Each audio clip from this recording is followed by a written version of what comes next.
안녕하세요. 공부하는 법돌이입니다. 24년 경찰 채용 2차 형사법 문제 16번 기출지문 OX입니다. 지문당 풀이 시간은 3초입니다. 1번 지문입니다.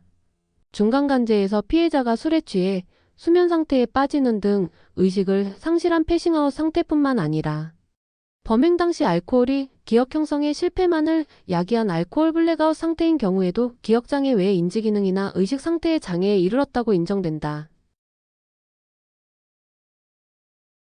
정답은 X입니다. 대법원은 음주 후 중간간을 당하였음을 호소한 피해자의 경우 범행 당시 알코올이 위의 기억 형성에 실패만을 야기한 알코올 블랙아웃 상태였다면 피해자는 기억장애 외의 인지기능이나 의식 상태의 장애에 이르렀다고 인정하기 어렵지만 이에 비하여 피해자가 술에 취해 수면 상태에 빠지는 등 의식을 상실한 패싱아웃 상태였다면 심신상실의 상태에 있었음을 인정할 수 있다.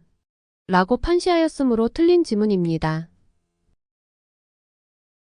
2번 지문입니다. 강제추행죄의 폭행 또는 협박이 추행보다 시간적으로 앞서 그 수단으로 행해진 이른바 폭행협박 선행형의 경우에는 상대방이 한 거를 곤란하게 하는 정도의 폭행 또는 협박이어야 한다. 정답은 X입니다.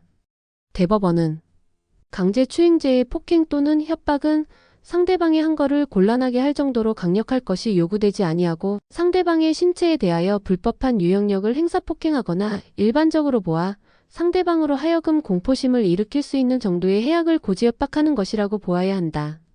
라고 판시하였으므로 틀린 지문입니다.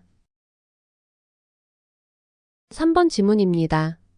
강간치사상죄에 있어서 사상의 결과는 간음행위 그 자체로부터 발생한 경우나 강간의 수단으로 사용한 폭행으로부터 발생한 경우는 포함되지만 강간에 수반하는 행위에서 발생한 경우는 포함되지 않는다. 정답은 X입니다.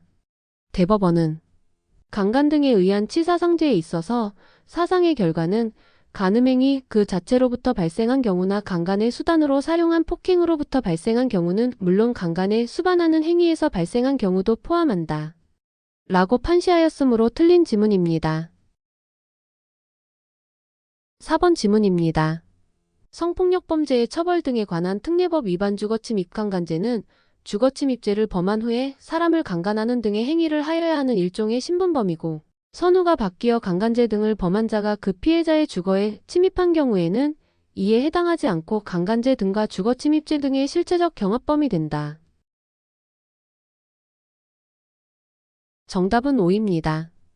대법원은 주거침입강제 추행죄 및 주거침입강간죄 등은 사람의 주거 등을 침입한 자가 피해자를 간음, 강제추행 등 성폭력을 행사한 경우에 성립하는 것으로서 주거침입죄를 범한 후에 사람을 강간하는 등의 행위를 하여야 하는 일종의 신분범이고 선우가 바뀌어 강간죄 등을 범한 자가 그 피해자의 주거에 침입한 경우에는 이에 해당하지 않고 강간죄 등과 주거침입죄 등의 실체적 경합범이 된다. 라고 판시하였으므로 옳은 지문입니다. 오늘 준비한 내용은 여기까지입니다. 마지막으로 여러분의 구독과 좋아요는 큰 힘이 됩니다. 공부하는 법돌이였습니다. 감사합니다.